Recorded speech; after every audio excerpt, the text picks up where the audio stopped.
Eh bien, chers frères et sœurs, bonjour. Eh bien, je loue le Seigneur pour cette occasion bénie qu'il m'accorde de partager donc sa parole avec vous ce matin.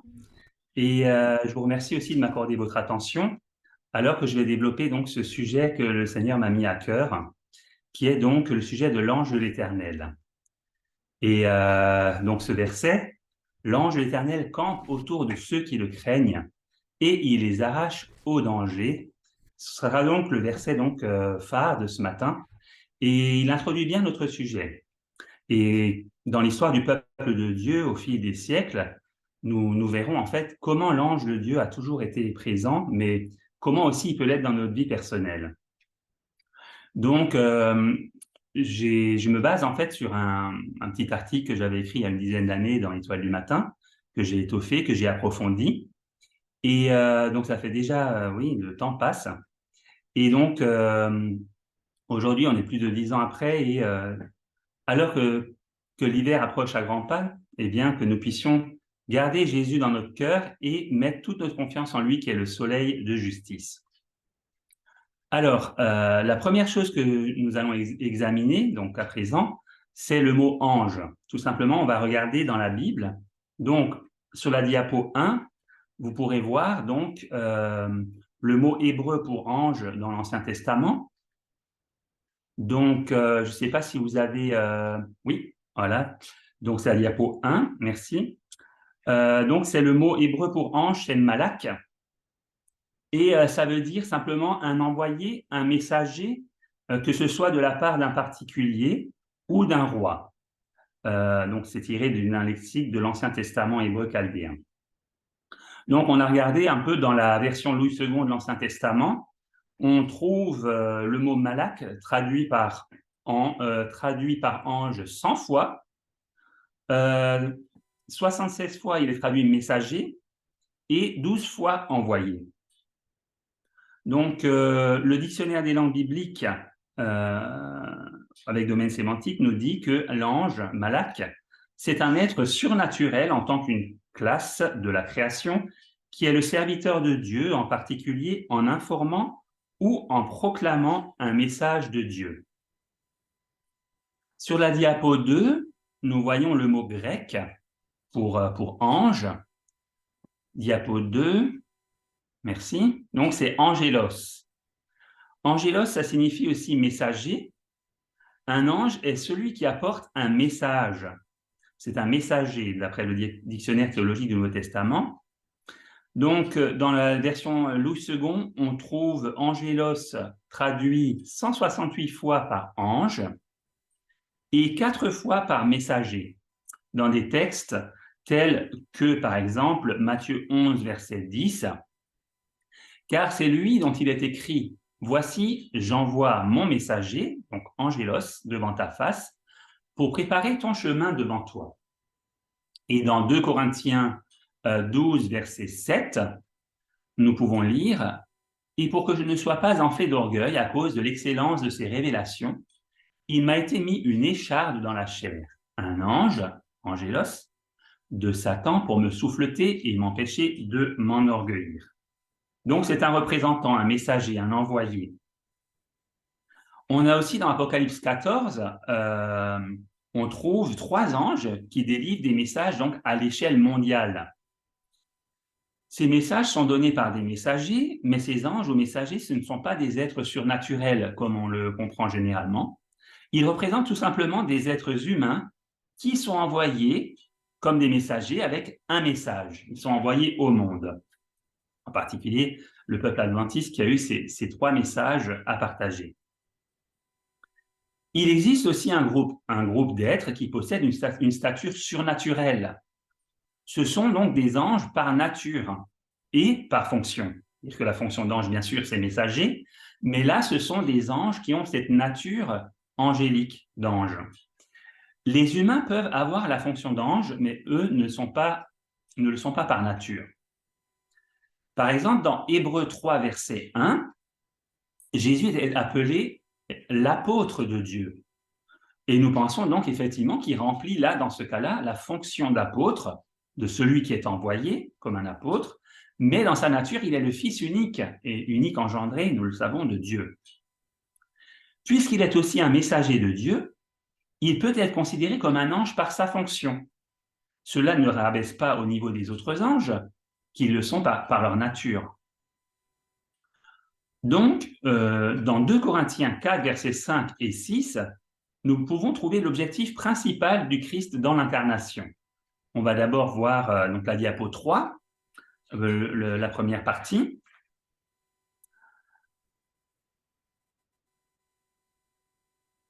Nous ne nous prêchons pas nous-mêmes, car Jésus-Christ le Seigneur, c'est Jésus-Christ le Seigneur que nous prêchons. Et nous nous disons vos serviteurs à cause de Jésus.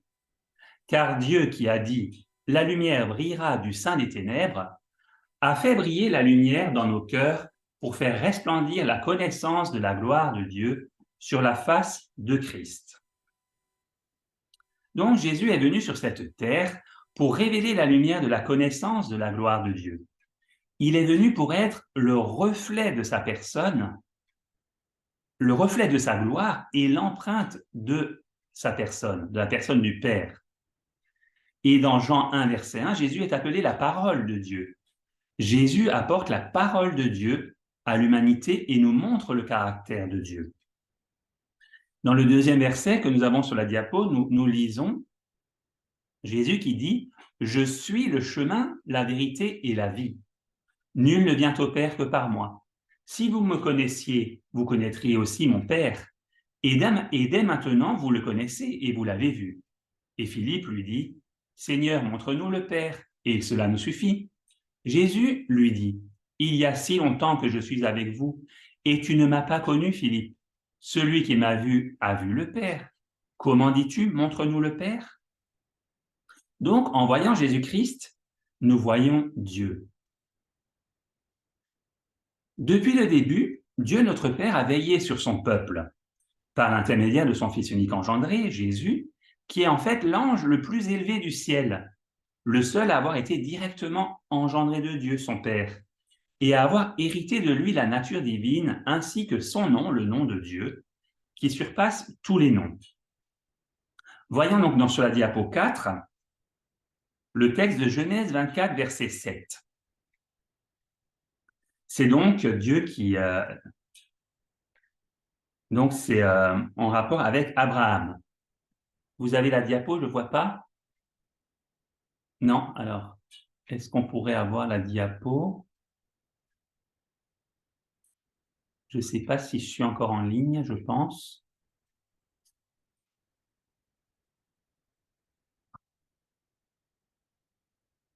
Alors, est-ce que je pourrais avoir un signe? Vous êtes là?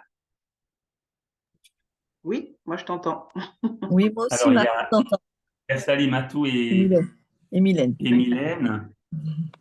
Alors, je ne sais pas si je suis encore en ligne à l'église. Je ne sais pas Oui, si c'est tu as bon, ça marche.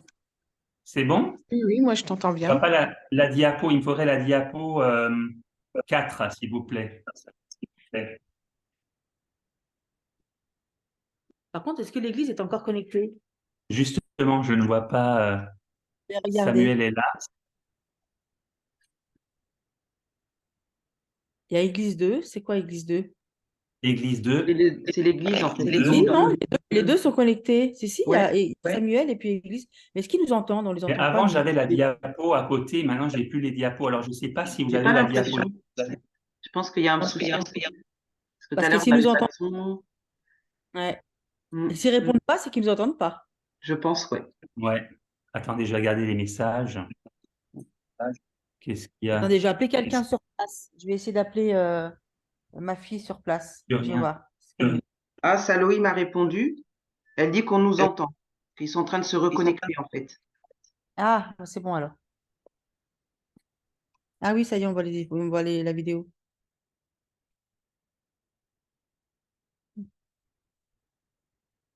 Du coup, je suis contente d'être en ligne.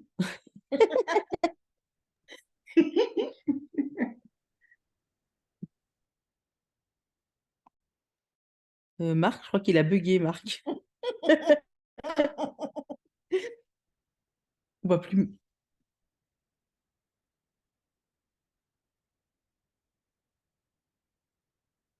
On voit plus Marc. Tu vois Marc, Sally? Non, enfin, je vois sa fenêtre, mais je pense il y a un problème de réseau, ils vont se reconnecter. Bon, mais on est que toutes les deux.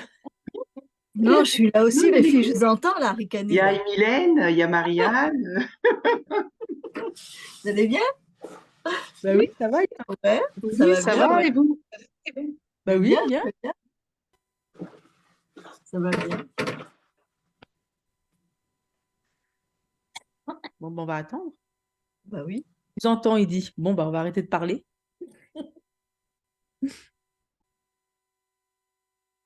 Bah, bonjour à tout le monde, en attendant Marc. Bonjour.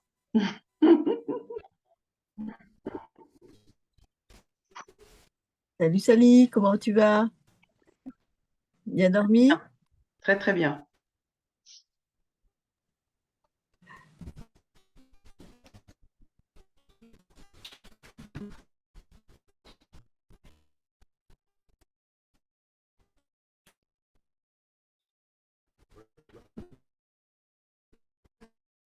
Est-ce qu'on est là? Tout le monde est là?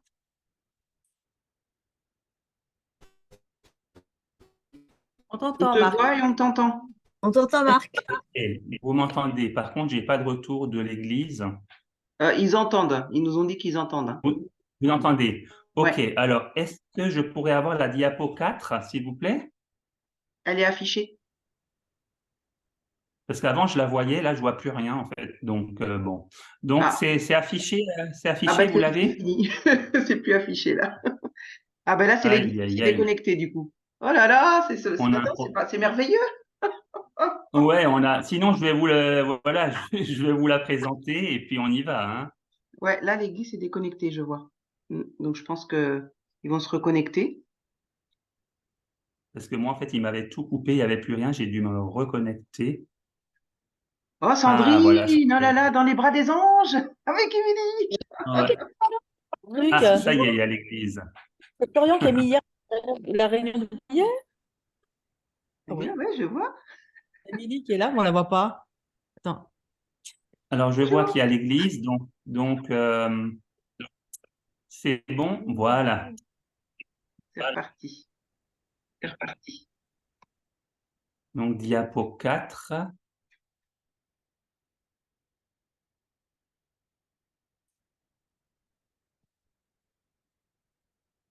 Rapprochez-vous.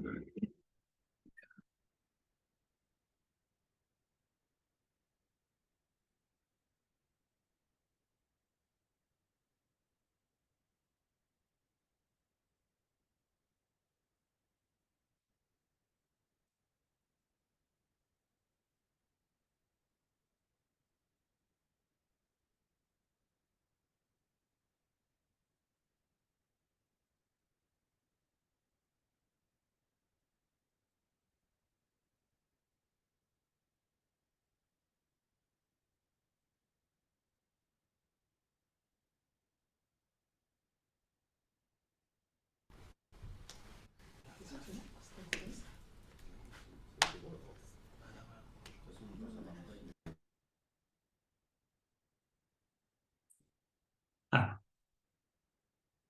ok, je vois la diapo.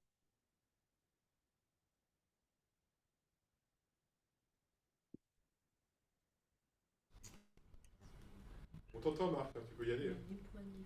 Vous m'entendez? Parce que là, je vois les diapos qui tournent. Vous avez la diapo 4? Oui, oui, c'est bon, tu peux y aller.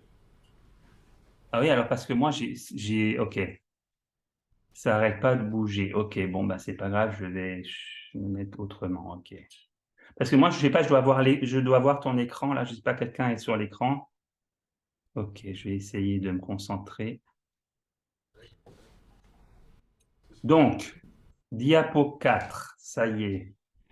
Voilà, parfait. Parfait. Donc, merci. L'Éternel, le Dieu du ciel, qui m'a fait sortir de la maison de mon père et de ma patrie, qui m'a parlé et m'a juré en disant, je donnerai ce pays à ta postérité, lui-même enverra son ange devant toi, et c'est là que tu prendras une femme pour mon fils. » Donc, nous voyons dans ce texte qu'Abraham, le père de tous les croyants et l'ami de Dieu, avait déjà la certitude que l'ange de l'Éternel était bien vivant et que Dieu lui-même l'enverrait devant son serviteur afin qu'il prenne une femme pour son fils parmi les enfants de Dieu. Mais qui est cet ange puissant qui a fidèlement dirigé le peuple de Dieu depuis les temps les plus reculés? Lisons Exode 3, versets 1 à 6, la diapo 5. Voilà, merci. Moïse faisait paître le troupeau de Jéthro, son beau-père, prêtre de Madian, et il mena le troupeau derrière le désert et vint à la montagne de Dieu à Horeb. L'ange de l'Éternel, dans la King James version, c'est l'ange du Seigneur, the angel of the Lord, lui apparut dans une flamme de feu au milieu d'un buisson. Moïse regarda et voici le buisson était tout en feu et le buisson ne se consumait pas. Moïse dit, « Je veux me détourner pour voir quelle est cette grande vision et pourquoi le buisson ne se consume point. » L'Éternel vit qu'il se détournait pour voir et Dieu l'appela du milieu du buisson et dit, « Moïse, Moïse !» Et il répondit, « Me voici. » Dieu dit, « N'approche pas d'ici, car le lieu sur lequel tu te tiens est une terre sainte. » Et il ajouta, « Je suis le Dieu de ton père, le Dieu d'Abraham, le Dieu d'Isaac et le Dieu de Jacob. » Moïse se cacha le visage, car il craignait de regarder Dieu. Exode 3, versets 1 à 6. Alors, on remarque qu'il s'agit de l'ange de l'Éternel. Et dans la version King James, comme j'ai cité, c'est « the angel of the Lord » et le mot « Lord » est écrit en lettres capitales, ce qui signifie que ça se réfère à Jéhovah ou Yahvé, c'est-à-dire Dieu le Père, l'ange de Dieu. Il ne s'agit donc pas d'un ange d'un quelconque seigneur, mais c'est l'ange de Jéhovah. En outre, il est dit que Dieu appela Moïse depuis le buisson. Et Moïse reçut l'ordre d'enlever ses chaussures, car le sol était une terre sainte. Puis au verset 6, cet ange de l'Éternel dit qu'il est le Dieu donc d'Abraham, le Dieu d'Isaac et le Dieu de Jacob. Moïse se cacha son visage car il craignait de regarder Dieu. Cet événement est évoqué dans le livre des Actes des Apôtres, dans l'histoire d'Étienne. On le voit dans le commentaire d'Étienne sur la diapo 6. C'est le texte d'Actes 7, versets 30 et 35. 40 ans plus tard, c'est donc Étienne qui parle, un ange lui apparut au désert de la montagne de Sinaï, dans la flamme d'un buisson en feu. Ce Moïse qu'ils avaient renié en disant « Qui t'a établi chef et juge ?» C'est lui que Dieu envoya comme chef et comme libérateur, avec l'aide de l'ange qui lui était apparu dans le buisson. Donc Étienne dit que celui qui parla à Moïse dans le buisson était un ange ou un messager. Cet ange de l'Éternel vient annoncer la parole de Dieu. Et dans Jean 1, verset 1, nous trouvons que Jésus-Christ est appelé la parole de Dieu. Jésus est la parole de Dieu venue à nous. Jésus-Christ est donc l'ange de l'Éternel au sens premier ou au sens principal du terme. Il y a cependant une exception que nous allons voir, car une autre personne est mentionnée ainsi dans le Nouveau Testament. Lisons Matthieu 28, versets 1 et 2 sur la diapo 7. Après le sabbat, à l'aube du premier jour de la semaine, Marie de Magdala et l'autre Marie allèrent voir le sépulcre. Et voici, il y eut un grand tremblement de terre, car un ange du Seigneur descendit du ciel. Il vint rouler la pierre et s'assit dessus. Dans la version King James, c'est « Angel of the Lord » aussi, Seigneur, mais cette fois-ci, c'est écrit en minuscule. Alors, c'est pour faire une petite différence, bien que c'est toujours le Seigneur Dieu, mais c'est pour montrer qu'il s'agit d'une autre personne. Alors, donc, nous pouvons être troublés par rapport à l'identité réelle de cet ange. Qui peut-il bien être? Il ne s'agissait certainement pas de Jésus, car Jésus était encore dans la tombe, dans l'attente de la résurrection.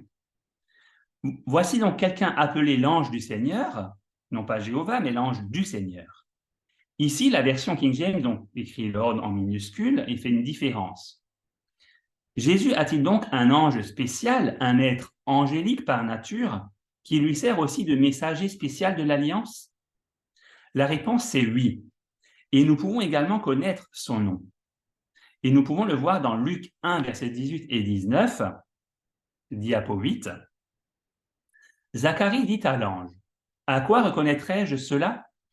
Car je suis vieux et ma femme est avancée en âge. » L'ange lui répondit, « Je suis Gabriel, je me tiens devant Dieu. J'ai été envoyé pour te parler et pour t'annoncer cette bonne nouvelle. » Eh bien, en fait, c'est Gabriel qui se tient en présence de Dieu. Il est le seul bon ange dont le nom est mentionné dans la Bible, directement le prénom Gabriel.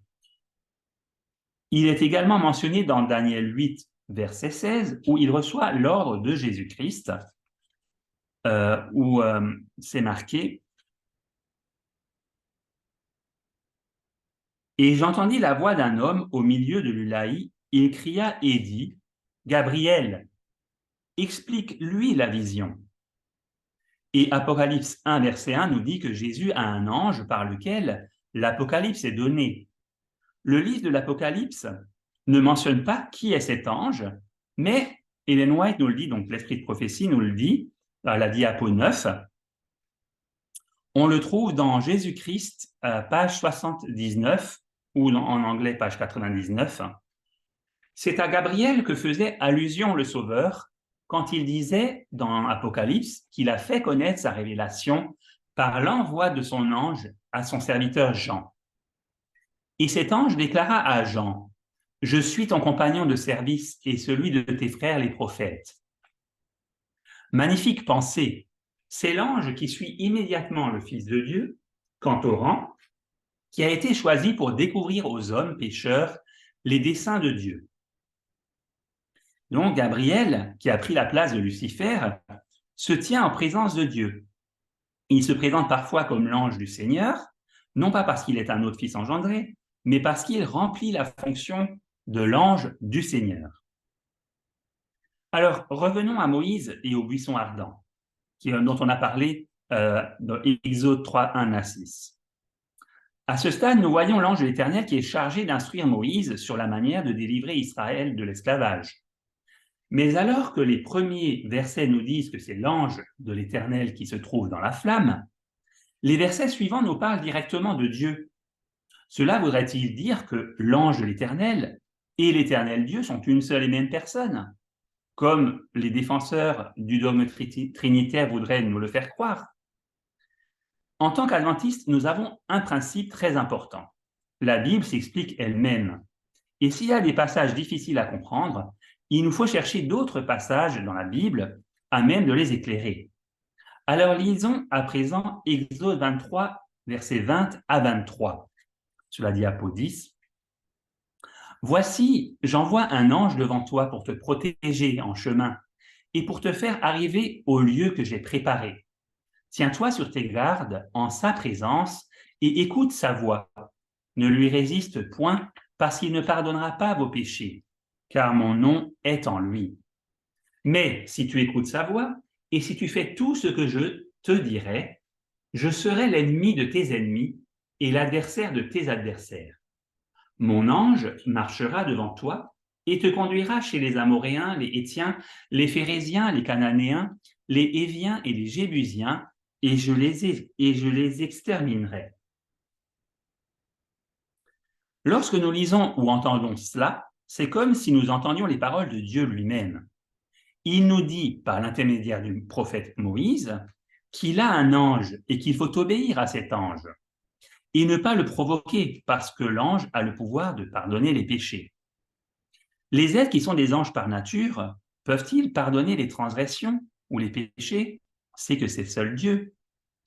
Dieu, par l'intermédiaire du Christ, peut pardonner les péchés, comme dans Marc 2, versets 5 à 10. Cet ange n'est pas un ange normal, mais il s'agit de Jésus-Christ.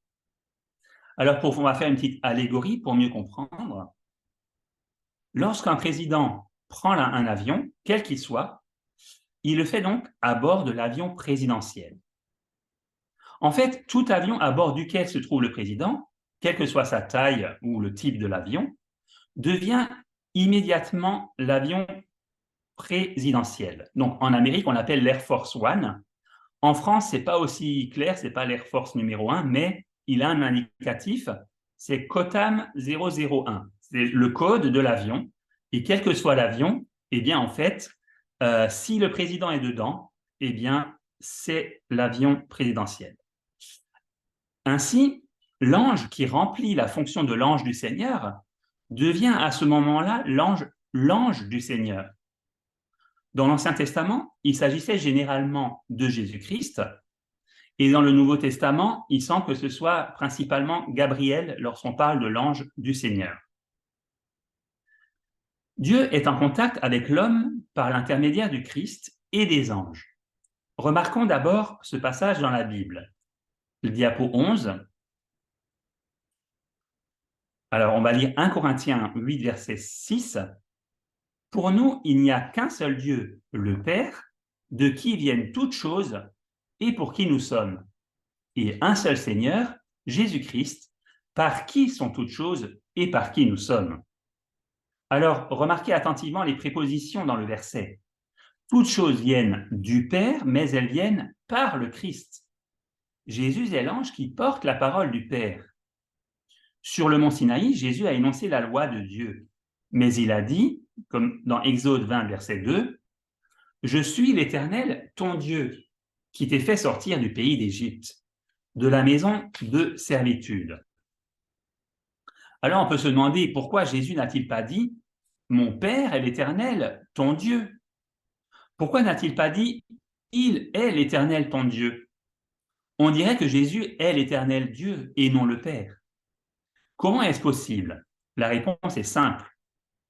Jésus, c'est comme le traducteur de Dieu. Si j'étais en voyage à l'étranger, dans un pays dont je ne connaissais pas la langue, j'aurais besoin d'un traducteur. On le voit quand je traduis moi-même, par exemple, un orateur anglophone. Je pourrais donc commencer par dire « Bonjour, je m'appelle Marc Fury ». Mon traducteur suivrait en disant dans la langue locale « Bonjour, je m'appelle Marc Fury ». Même s'il n'est pas moi, il dit qu'il est moi, car le travail d'un traducteur est de dire exactement ce que l'autre personne dit et sans interprétation. Alors, lorsque Dieu parle, Jésus est le traducteur exact de Dieu.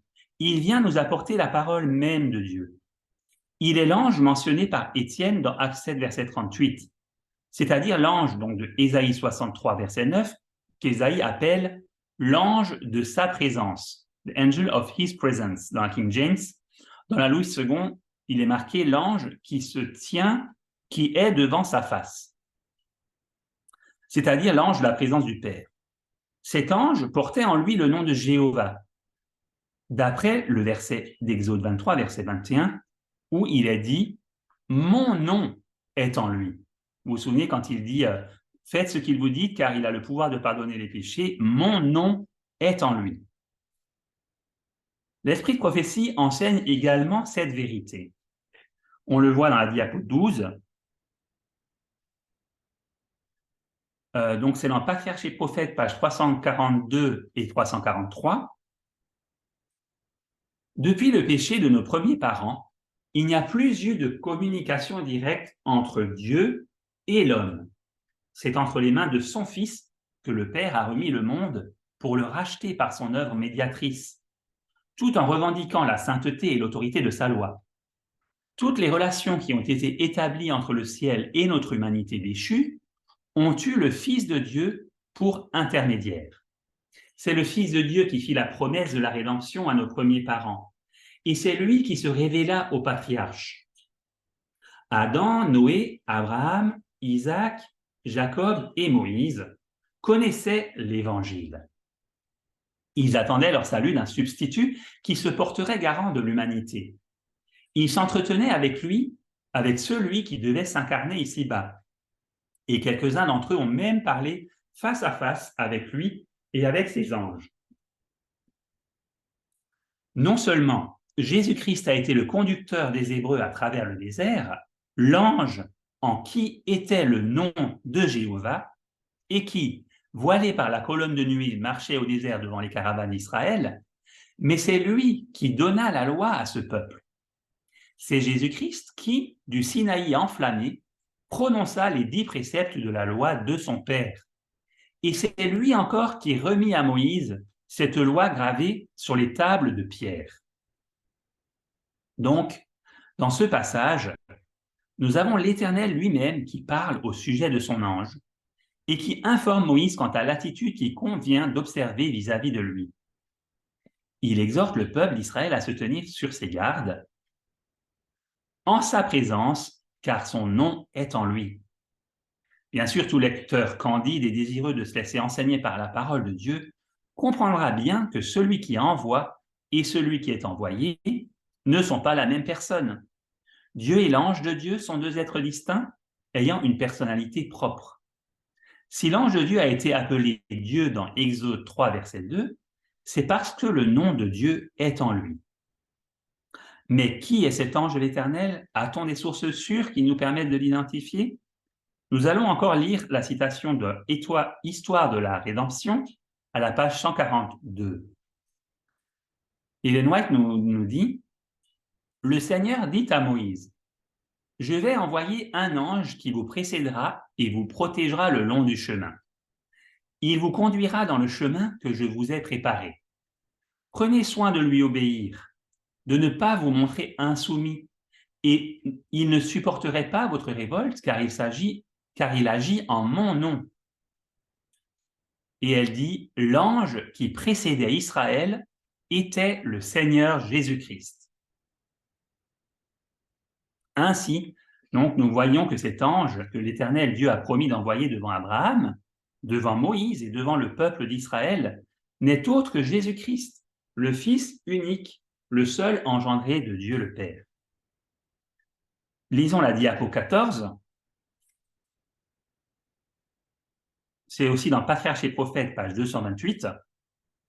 Comme Moïse s'approchait pour observer ce spectacle, une voix sortant des flammes l'appela par son nom. Et tout tremblant, il répondit « Me voici ». Alors la voix l'avertit de ne pas s'approcher dans une attitude de profane curiosité. « Ôte tes souliers de tes pieds, car le lieu sur lequel tu te tiens est une terre sainte. Je suis le Dieu de ton père, le Dieu d'Abraham, le Dieu d'Isaac, le Dieu de Jacob. » La voix était celle qui, dans les siècles passés, s'était fait entendre au Père par l'ange de l'Alliance.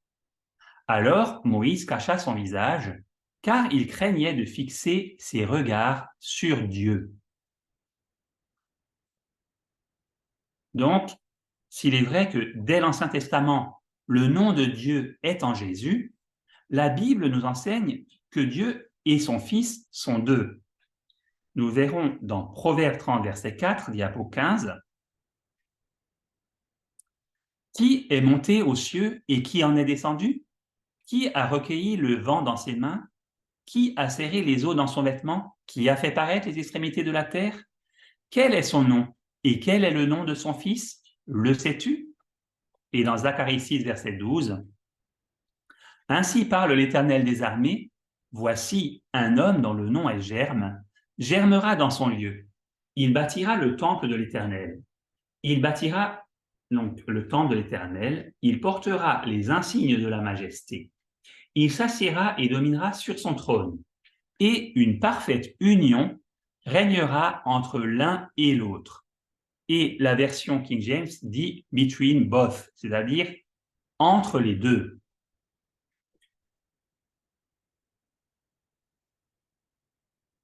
Donc, dès l'Ancien Testament, la Bible nous enseigne clairement que l'Éternel Dieu et son Fils, qui est l'ange de l'Alliance, sont deux êtres distincts. Dieu a mis son nom dans son Fils. Si Jésus est parfois appelé Dieu, c'est parce que, d'après Hébreux 1, verset 4, sur la diapo 16, il est devenu d'autant supérieur aux anges qu'il a hérité d'un nom plus excellent que le leur. Car auquel des anges Dieu a-t-il jamais dit « Tu es mon Fils, je t'ai engendré aujourd'hui » Jésus a hérité le nom de son Père, mais le Père reste le Dieu suprême puisqu'il est lui-même le Dieu de Jésus Comme le dit Hébreux 1, verset 9, « Tu as aimé la justice et tu as haï l'iniquité. C'est pourquoi, ô Dieu, ton Dieu t'a oint d'une huile de joie au-dessus de tes égaux. » S'il est vrai que Jésus est appelé Dieu par son Père, il est également vrai que son Père est ton Dieu, c'est-à-dire le Dieu de Jésus, du fait qu'il l'a engendré.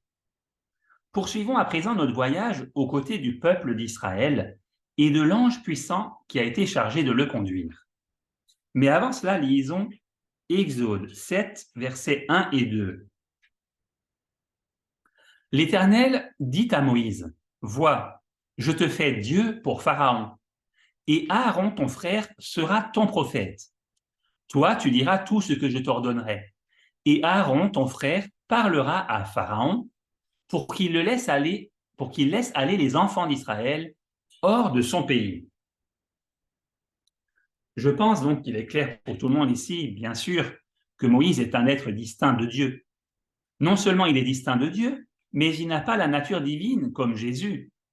Pourtant, Dieu lui dit, « Vois, je te fais Dieu pour Pharaon. » Remarquons également que dans sa sagesse, Dieu a donné Aaron à Moïse pour son prophète. Et ainsi, il reproduit le modèle divin de Dieu et Jésus devant Pharaon et le peuple égyptien. Il dit, « Vois, je te fais Dieu pour Pharaon. » Il y a un message solennel pour chacun d'entre nous, ici. Quelle que soit la personne qui s'adresse à nous, que ce soit Dieu, bien sûr, le Père en personne, ce qui est le plus rare, son Fils engendré Jésus, ou l'un de ses représentants, un ange ou un être humain, à partir du moment où cette personne est porteuse des paroles de Dieu à notre égard, eh bien, c'est comme si c'est Dieu qui nous parlait personnellement, par son esprit. C'est donc ainsi que, en rejetant Moïse et Aaron, Pharaon a rejeté Dieu.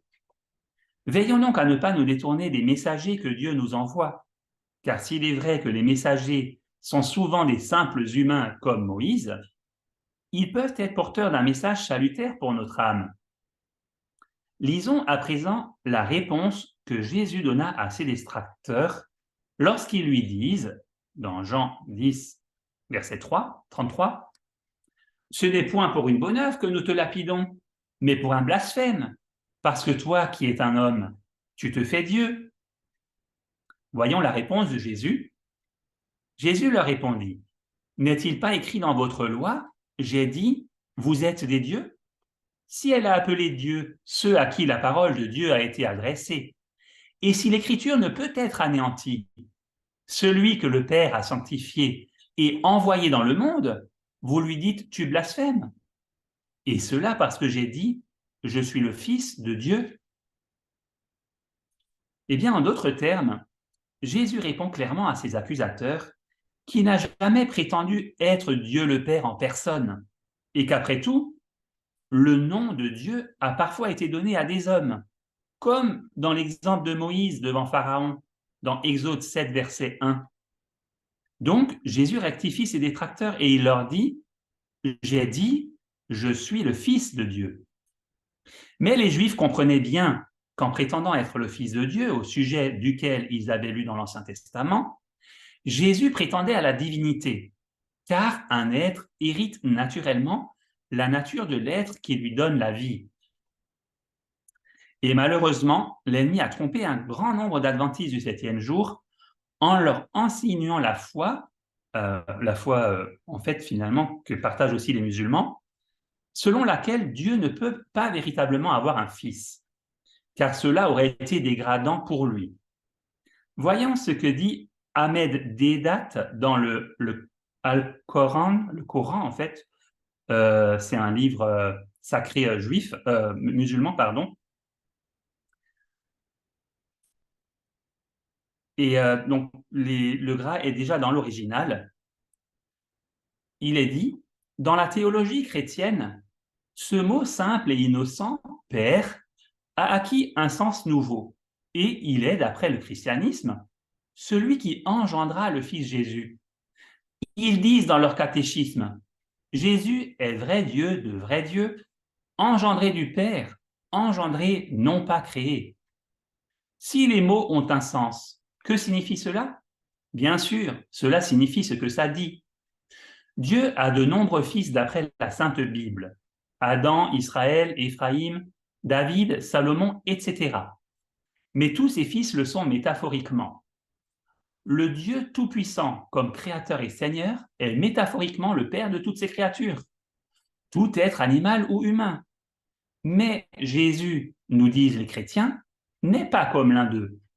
Il fut engendré, non pas créé. D'après l'islam, cela est l'affirmation la plus abominable, attribuant à Dieu une nature animale, la fonction animale inférieure. Et ça continue. Donc, il est vraiment triste de réaliser que s'il est vrai que le dogme catholique de l'engendrement éternel est une doctrine de démon, et c'est la manière dont, en fait, l'ennemi a déformé une vérité qui était initialement dans l'Église, avec des doctrines qui, en fait, anéantissent le sens initial de la foi, eh bien,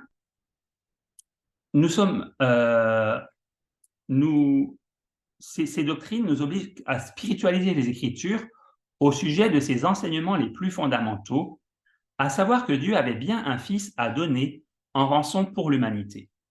Donc, c'est intéressant de voir la perception extérieure, en fait, d'un peuple comme les musulmans, qui ont une foi en un seul Dieu, on va dire, dans le sens unitariste du terme, qu'ils comprennent bien qu'un fils engendré, ça doit avoir un sens littéral.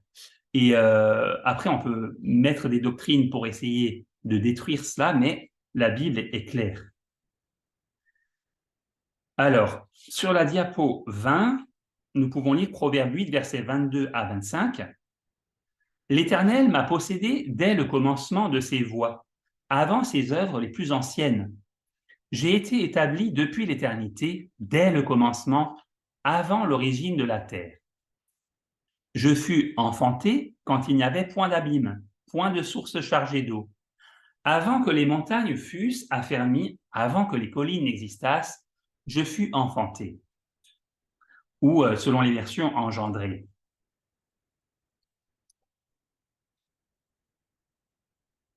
Dans Patriarches et Prophètes, Ellen White nous parle de l'origine de Jésus. Et elle nous cite Proverbe 8 pour appuyer son enseignement, selon lequel le Fils unique de Dieu est le seul être, elle dit, qui puisse entrer dans tous ses conseils et partager toutes ses pensées. Revenons à l'ange de l'Éternel et établissons de manière plus ferme encore la véritable identité de cet ange puissant, alors que le peuple de Dieu fut éprouvé face à la mer Rouge. Voyons diapo 21. Exode 14, 19, verset 20. L'ange de Dieu qui allait devant le camp d'Israël partit et alla derrière eux, et la colonne de nuée qui les précédait partit et se tint derrière eux. Elle se plaça entre le camp des Égyptiens et le camp d'Israël. Et pour savoir qui était cet ange de Dieu, nous pouvons lire Josué 5, 13 à 15. Comme Josué était près de Jéricho, il leva les yeux et regarda. Voici, un homme se tenait debout devant lui, son épée nue dans la main. Il alla vers lui et lui dit, « Es-tu des nôtres ou de nos ennemis ?»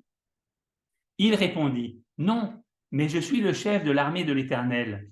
J'arrive maintenant. » Josué tomba le visage contre terre, se prosterna et lui dit, « Qu'est-ce que mon Seigneur dit à son serviteur ?»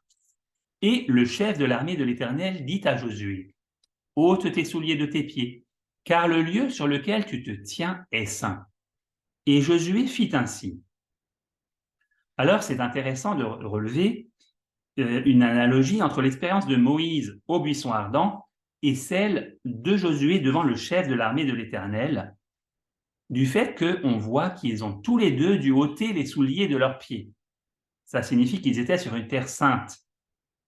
Dans l'histoire de la rédemption, Sir White nous parle de cet ange extraordinaire. Diapo 22, donc c'est Histoire et Rédemption, page 179. La diapo suivante, oui. Diapo 22, oui.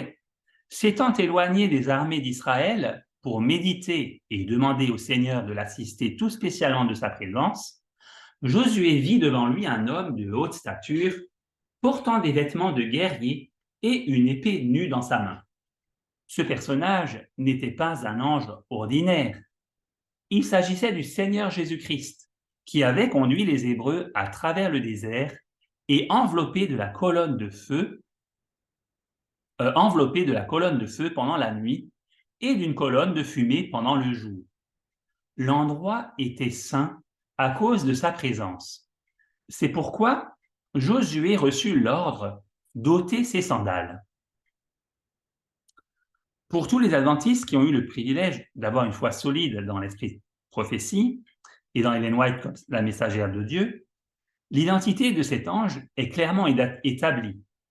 Il s'agit du Fils unique engendré de Dieu qui a eu pour mission de représenter son Père auprès de son peuple et de le conduire dans toutes ses pérégrinations. Cet être divin a même eu le privilège d'énoncer les 10 commandements au nom de son Père sur le mont Sinaï.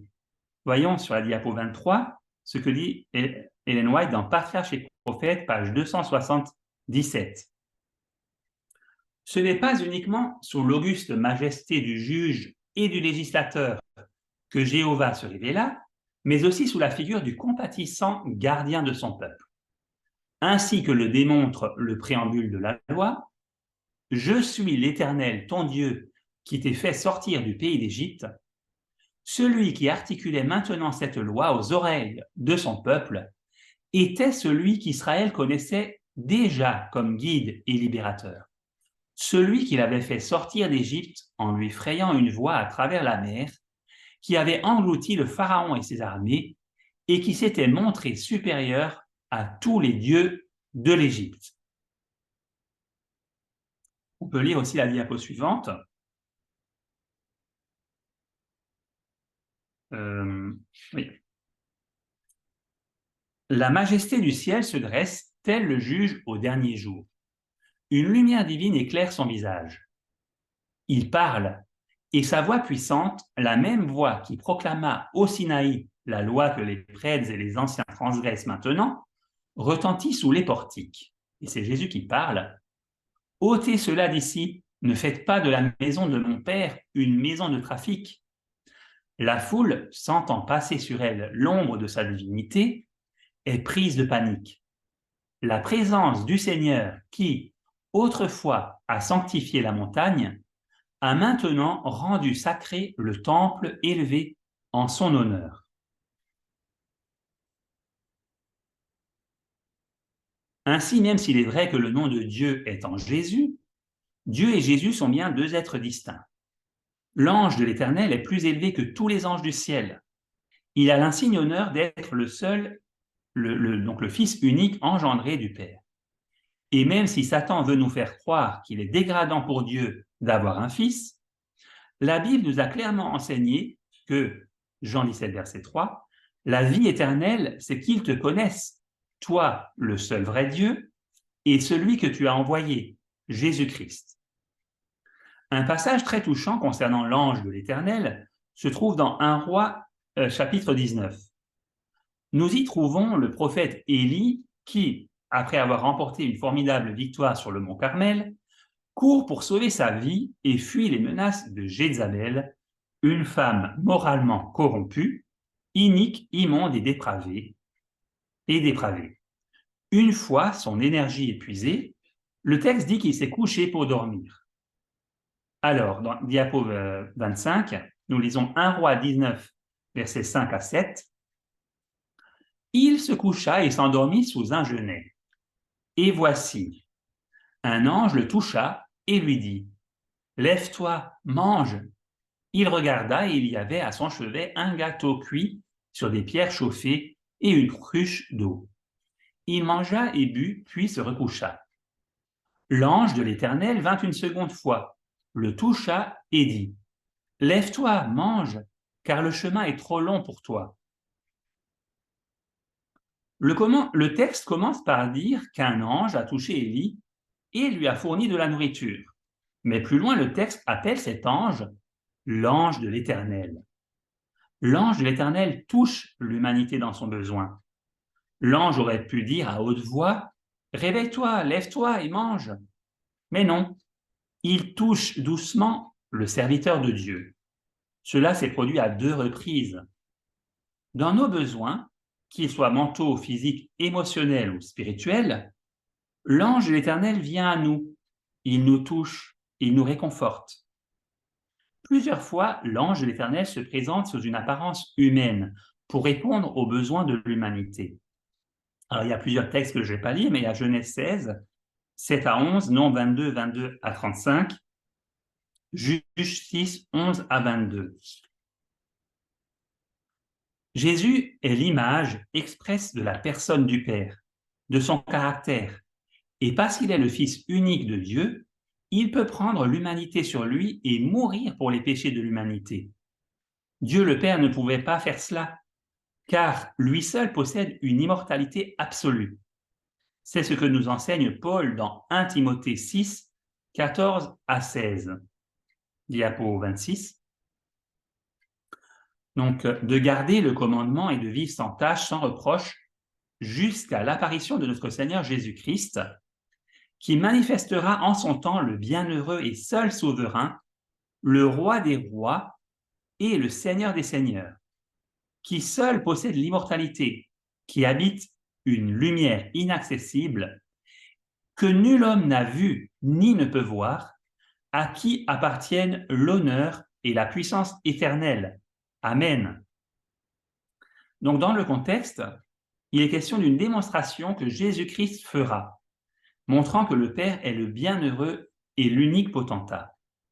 Donc, il s'agit d'un dirigeant qui est, en quelque sorte, autocratique, c'est-à-dire qu'il est au-dessus de tout, et il est le chef de tous.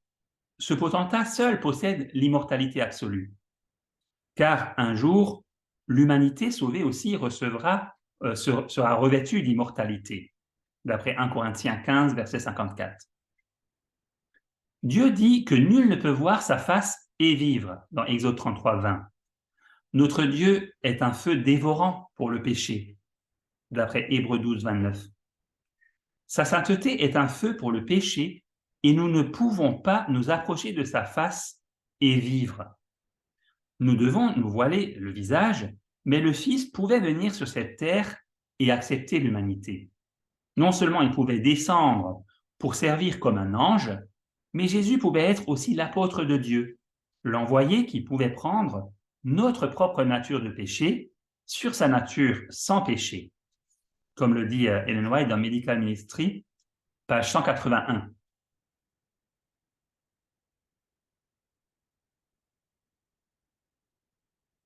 Lisons Romains 8, les versets 3 et 4, diapo 27. Car, chose impossible à la loi, parce que la chair la rendait sans force, Dieu a condamné le péché dans la chair en envoyant, à cause du péché, son propre Fils dans une chair semblable à celle du péché.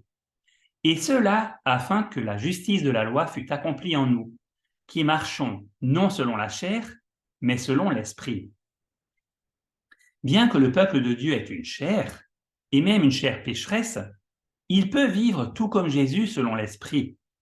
Dans Romains 1, verset 3, il est dit « et qui concerne son fils, né de la postérité de David, selon la chair. »